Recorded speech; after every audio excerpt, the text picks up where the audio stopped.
through just some of the do's and don'ts of psychic and spiritual development. So I'm just going to talk about a few of these, and then I'm going to go into the area a little bit of healing.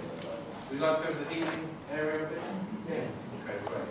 First of all, these are some of the do's. The first one is lead a life of service to others. I mentioned that earlier. That's the key thing. That's not just because it's a good thing to do. It is a very good thing to do. It's also because it will affect your karma. And it will bring you a certain protection and a certain balance to your own development. You know, it isn't balanced just to focus on oneself. Even the ancient Vedas, the ancient Vedic writings, stress this point. And they were mainly focused on the meditative life. But on its own, it's not enough. In this day and age, it's the age of service to others. And that comes first, and that's what counts.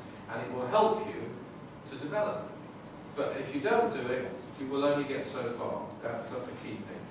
This isn't in order of importance, but remember what I call the Socrates' principle, which is that no psychic is infallible. Psychic is reputed to have said something along the lines of, he was the wisest man because he knew that he knew nothing. Which is not true. The wisest man on earth would learn something. So it's not a correct statement, but the principle is to know what you don't know. And a lot of psychics fall down on that point, and they can be very good, and then they start to imagine they can tell you all about Atlantis, all about this, all about that, and things that they don't know. And this is very dangerous. So you've got to remember that principle.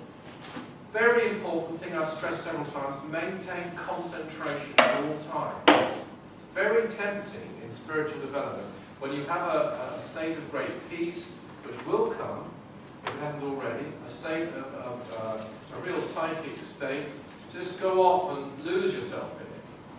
But you've got to remain focused. You've got to keep your concentration. And if you do, you won't lose the ability. You'll keep it. It's not that you detach from it, but you don't start to let your imagination take over, or else the great powers can come, but they will start to take over you rather than you using them. Be as positive as you honestly can. That's a very important thing.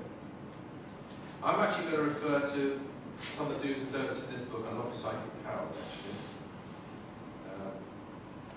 There's a list of them at the back in the appendix. Adopt a positive approach to life. That's a very important thing to do. That's not about getting into denial. It's about being positive. There is a big difference between those two things. You have to be honest. You can't pretend that you've got loads of money when actually you're in debt. That isn't the answer. But you have a positive approach to getting out of debt. You know, you're going to do it. You're going to find a way. And then that way you start to change your thought patterns and things come into your orbit.